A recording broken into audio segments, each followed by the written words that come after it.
In the previous video, you saw how to solve an exponential equation with a single exponential term.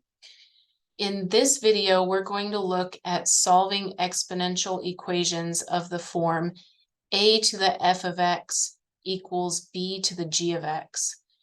So notice there's no coefficients, there's nothing added or subtracted. We just have some base to a variable expression equals some other base to a different variable expression.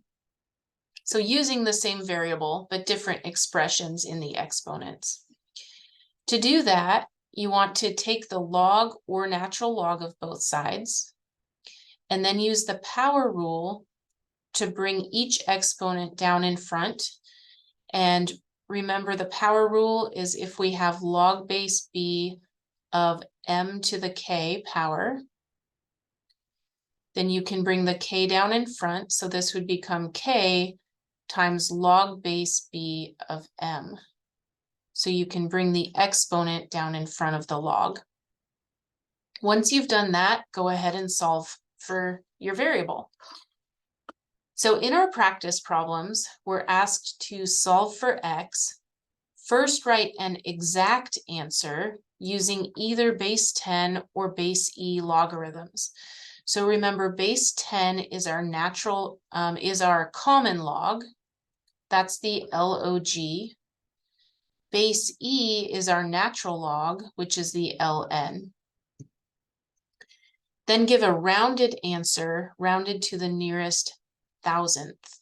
So rounded answer, rounded to the nearest thousandth. So that's 3 decimal places.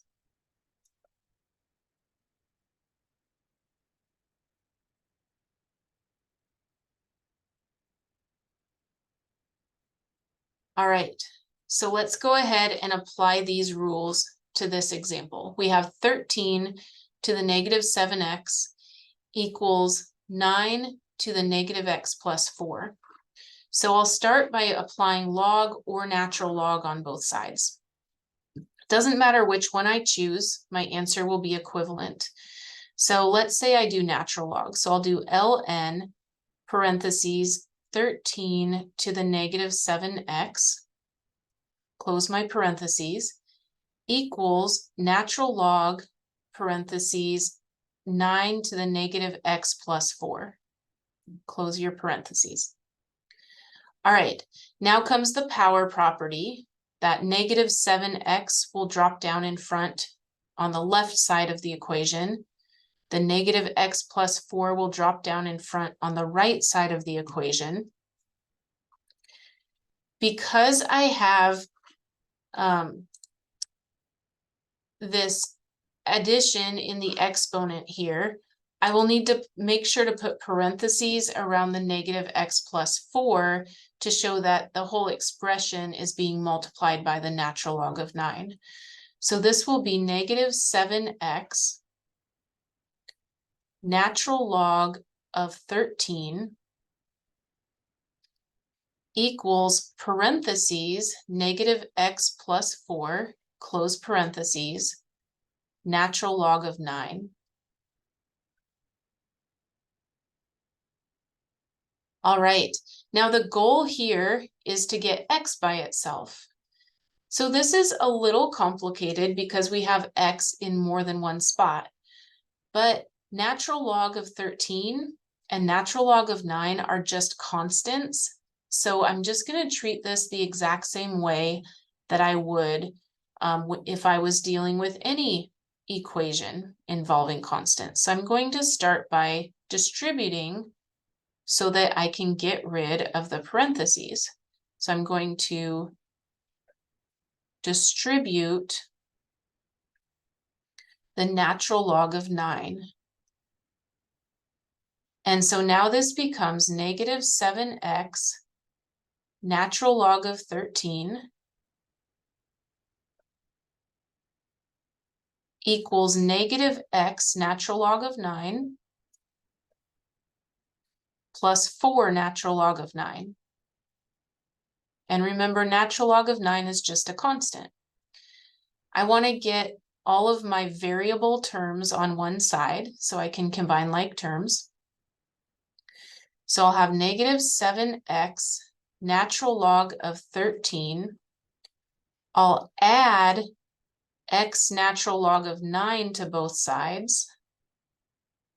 So that will cancel it on the right side. I'm moving it over to the other side of the equation, so I add it. So negative 7x natural log of 13 plus x natural log of 9 equals 4 natural log of 9.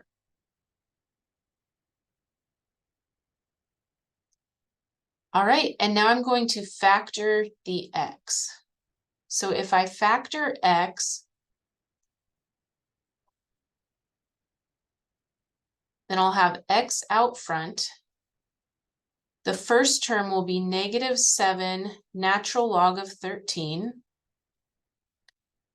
plus natural log of 9 for the second term equals 4 natural log of 9.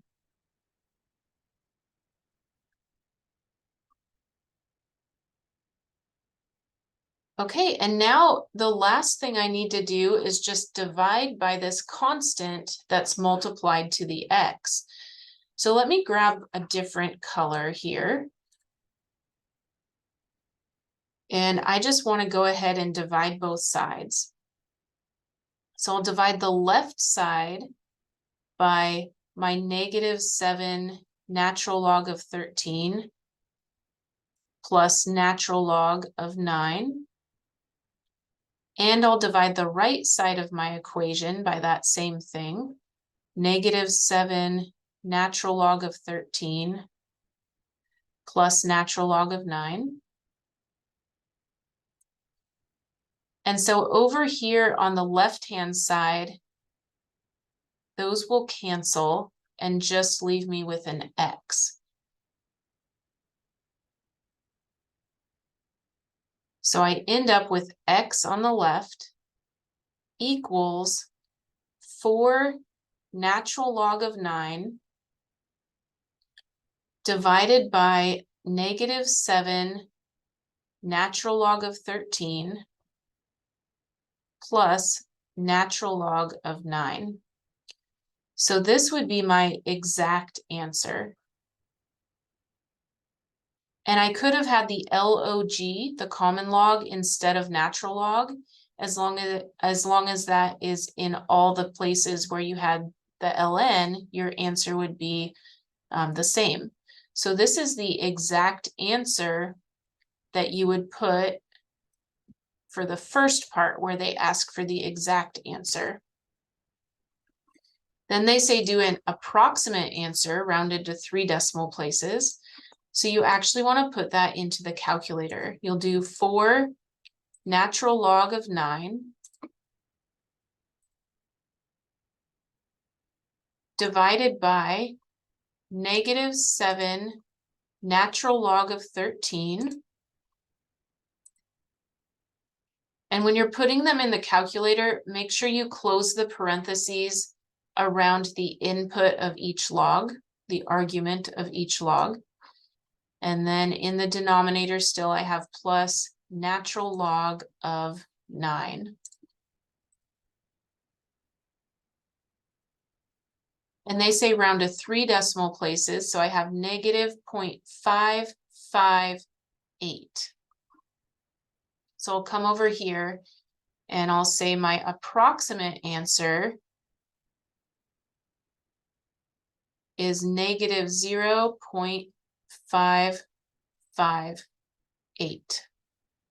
That would be my rounded answer. And now I want to check. I just want to see if my answer is correct. So I'm going to go to the calculator, and my original equation was 13 to the negative 7x has to equal 9 to the negative x plus 4.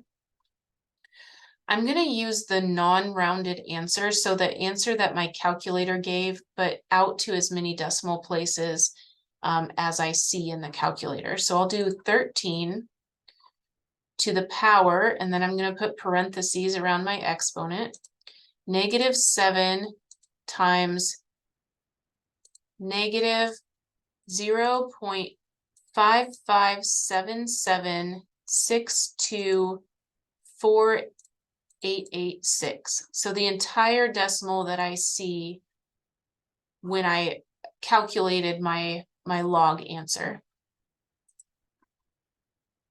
All right, so that's my left side of the equation. 13 to the negative 7x is 22,346.56188. Now the right side of the equation is 9 to the power of negative x plus 4. So I'll do exponent parentheses. Negative x would give me a positive 0.5577624886. And I'm going to add 4 to that because that's what's in the exponent over here. And I should come up with basically the same thing. Because I used an approximate answer to check, even though I went out to so many decimal places, the two sides of my equation might be slightly off from each other, but they should be fairly the same. So 22,346.56189 is approximately equal to 22,346.56188. So those are about the same. So that is how I check whether or not I got the correct answer. All right, I'm going to do the second example in a separate video because it's kind of long, and I'll see you there.